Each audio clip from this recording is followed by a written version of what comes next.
नमस्कार मित्र, जय शिवराय।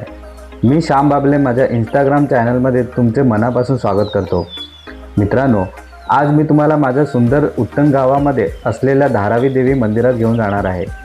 या मंदिराचा इतिहास, महत्त्व आणि इथली खास वैशिष्ट्य आपण आजच्या व्हिडिओमध्ये जाणून घेणार आहोत। समुद्र किनाऱ्यालगत वसलेले हे मंदिर अतिशय शांत, प्रसन्न आणि भक्तिमय वातावरणाने भरलेले आहे।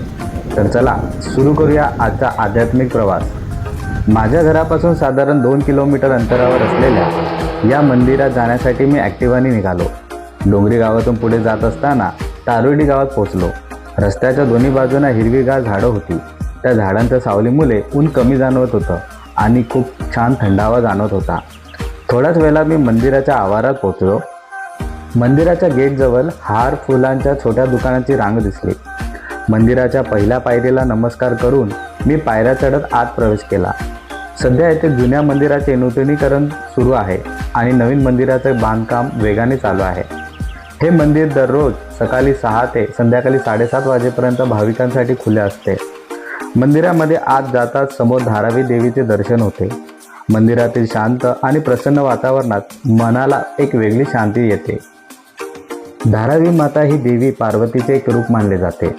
दरवर्षी महाशिवरात्रीला येथे मोठा उत्सव साजरा केला जातो। धारावी आई ही नवसाला पावणारी देवी मानली जाते। भक्त जे काही मनोभावे मागतात ते पूर्ण होते असा विश्वास आहे। म्हणूनच आजूबाजूच्या गावामधून तसेच लांबूनही भाविक येथे दर्शनासाठी येतात। इतर भाविकही दर्शनासाठी आले होते। आम्हीही देवीचं मन भरून दर्शन घेतले।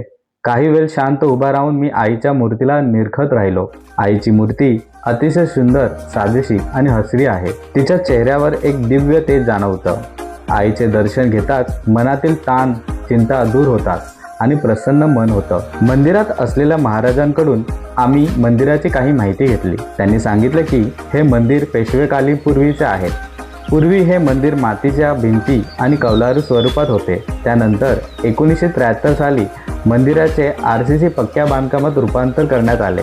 इतिहासातही या मंदिराला विशेष महत्त्व आहे।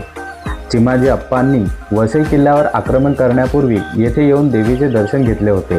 तसेच 10 सप्टेंबर 1867 रोजी इंग्रजांच्या काळात मुंबईचे गव्हर्नर रॉबर्ट आर्ट यांनी मंदिरासाठी दिवाबत्ती खर्च मंजूर केला होता। मित्रांनो, आजचा हा धारावी देवी मंदिराचा अनुभव तुम्हाला कसा वाटला ते नक्की कमेंटमध्ये सांगा। अशाच नवीन व्हिडिओमध्ये पुन्हा भेटूया। नमस्कार, जय शिवराय।